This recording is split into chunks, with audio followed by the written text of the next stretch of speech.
E aí, pessoal, tudo bem? Agora a gente vai responder o item B da parcial D de 2019, tá? A gente já fez o item 1, que estava formada por duas partes, agora a gente vai responder o item B, tá? Então, vamos lá. Tá escrito assim. Um recipiente rígido contém oxígeno e neon. Quando ele fala que o recipiente é rígido, gente, isso significa que o volume é constante, ele não vai variar. Quando o volume varia, ele fala que o recipiente tem tapa móvel, tá? Então, recipiente rígido, volume constante. Contém oxigênio, então eu vou anotar aqui, tem O2 e neon. A certa temperatura e pressão. Se duplica os mols de oxigênio, a temperatura é constante. Então, ele está falando que agora eu vou ter, isso aqui é uma situação inicial. Isso aqui agora é uma situação final. Ele disse que se duplica os mols de oxigênio. Então, aqui eu tenho números de mols de oxigênio, aqui eu tenho números de mols de neon.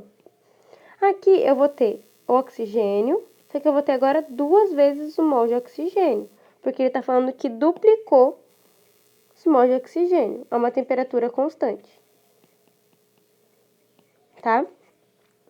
A quantidade de neon que tem nesse sistema, gente, continua mesmo. Se ele não falou nada, se ele não falou que adicionou e nem tirou, então é porque continua com o número de mols de neon aqui normal, né? Indicar qual das seguintes afirmações são ou é correta, tá? Então, a gente tem que analisar cada uma dessas informações.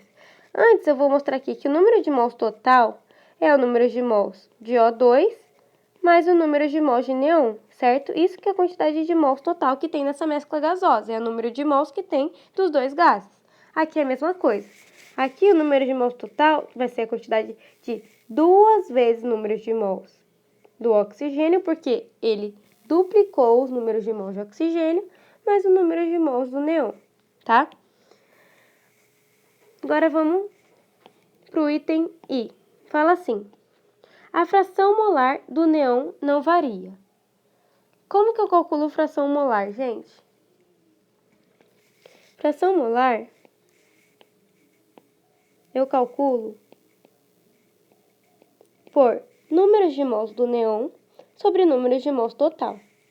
O número de mols do neon realmente não alterou.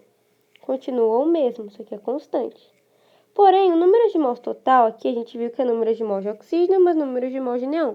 Aqui é duas vezes o número de mols de oxígeno. Portanto, isso aqui vai aumentar, certo? O número de mols total vai aumentar.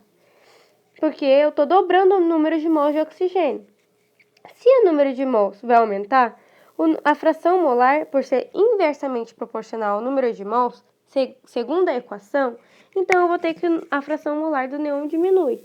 Então, a fração do molar diminui porque aumenta o número total. Número de mols total, certo? Então, isso aqui está errada, porque não varia? Não, varia sim. Aí ele fala assim: a fração molar do neon aumenta? A gente acabou de ver que a fração molar do neon, ó, a fração molar do neon vai diminuir. Diminui a fração molar do neon, certo? Então, essa aqui também está errado. Agora, o item 3. Fala assim: as pressões parciais de ambos os gases diminuem. O que é pressão parcial? Vamos analisar aqui. Pressão parcial do neônio, pressão parcial de oxígeno. Eu coloquei muito perto, pera. Vou colocar aqui embaixo. Pressão parcial de oxígeno. Pressão parcial do neon é pressão total vezes a fração molar do neon. Pressão parcial do oxígeno é pressão total vezes a fração molar do oxígeno. Como que é pressão total, pessoal? Assim, ó. Pressão total, pressão de sistema, eu vejo por PV igual a nRT. Pensamos assim, que eu tenho um R que é uma constante. Ele fala que a temperatura também é constante. Então, temperatura constante, a constante universal dos gases é constante, e ele dá que o volume também é constante. Então, a pressão total do sistema, se aumentou o número de mols total, aumentou a pressão parcial do sistema. Por que aumentou o número de mols total? Porque eu estou dobrando o número de mols de oxígeno. E se aumentar o número aqui, isso aqui tem a ver com o número, a gente viu, ó, a fração molar do neônio diminuiu.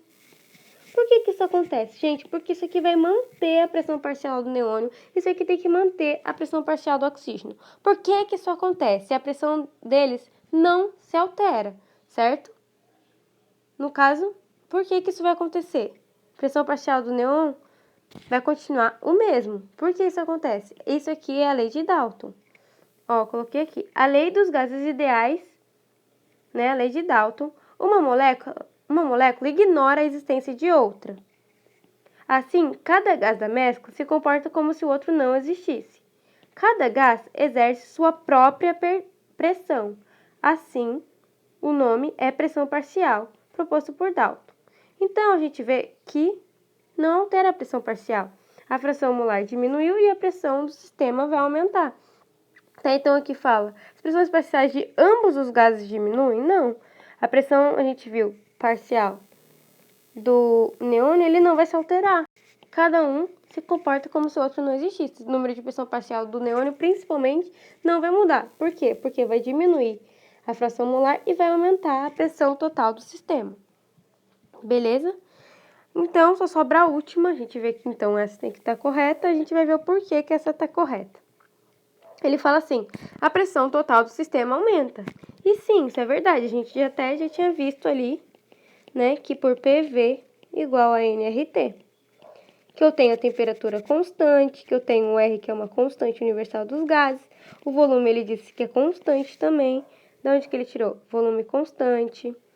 R já é a constante universal. A temperatura também é constante. Viu como é importante a gente colocar todas as informações? Então, a pressão, se vai aumentar número total de moléculas, porque eu estou dobrando o número de mols de oxígeno, então vai aumentar a pressão total do sistema. Essa é a resposta correta. Beleza? Qualquer dúvida, questão, pergunta, pode me mandar aí nos comentários, tá? Essa é uma questão mais teórica.